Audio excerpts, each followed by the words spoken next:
সারা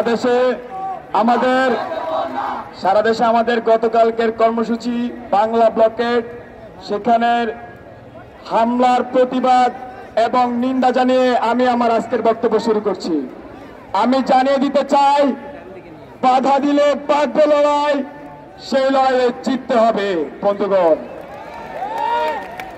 আমরা দেখেছি গতকাল আমাদের শান্তিপূর্ণ আন্দোলনে বাংলা ব্লকেটে সারা দেশের বিভিন্ন জায়গায় পুলিশ শিক্ষার্থীদের উপর হামলা করেছে।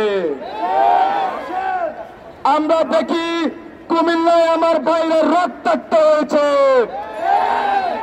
চট্টগ্রামে আমার ভাইদেরকে লাঠি পেটা করা হয়, বেরোবিতে ক্ষমতাসীন ছাত্র সংগঠনের সভাপতি আমাদের বৈষম্য বিরোধী ছাত্র আন্দোলনের এক সংগঠনকে চট্টপ্পা মারে, তার তীব্র নিন্দা এবং প্রতিবাদ চালাচ্ছি। আমি বৈষম্য বিরোধী ছাত্র আন্দোলনের একজন সমন্বয়ক হিসেবে সারা দেশের সকল সংগঠক, সকল প্রতিনিধিদেরকে অভয় দিতে চাই, কোথাও যদি কেউ আমাদের উপর হামলা করে, হুমকি ধমকি দেয়, আমরা সকলে একসাথে তাদের বিরুদ্ধে সর্বাত্মক প্রতিরোধ করে তুলব।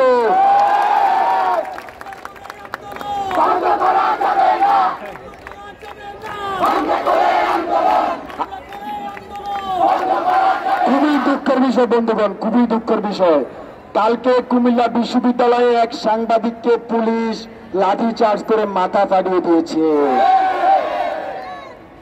আমরা দেখেছি শাহবাগে এক আমাদের সাংবাদিক বন্ধুর উপর এক আততায়ী আক্রমণ করেছে। আমরা তার নিন্দা জানাই। আমরা দেখেছি, আমরা বিগত 11 দিন খুবই শান্তিপূর্ণভাবে আমাদের আন্দোলন চালিয়ে গিয়েছি, কিন্তু গতকাল সকাল থেকে বিভিন্ন মহল থেকে হুমকি ধমকি আসছিল। সেই হুমকি ধমকির প্রেক্ষিতে আমরা ক্যাম্পাসে দেখি ছাত্র এসে ভরে গিয়েছে।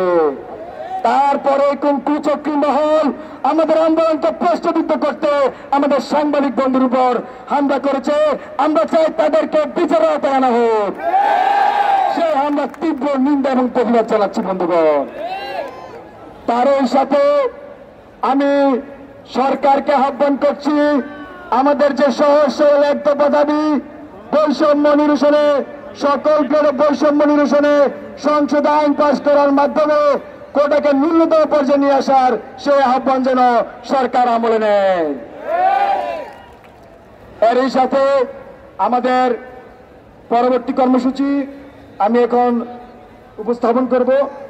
আগামীকাল আমাদের সকল বিশ্ববিদ্যালয় ও জেলায় জেলায় অনলাইন অফলাইন প্রতিনিধি বৈঠক হবে এবং বিকাল 6টায় আমরা আমাদের পরবর্তী কঠোর কর্মসূচি নিয়ে একটি প্রেস ব্রিফিং করব। ঢাকা বিশ্ববিদ্যালয় কেন্দ্রীয় লাইব্রেরির সামনে আমরা একটি প্রেস ব্রিফিং করব।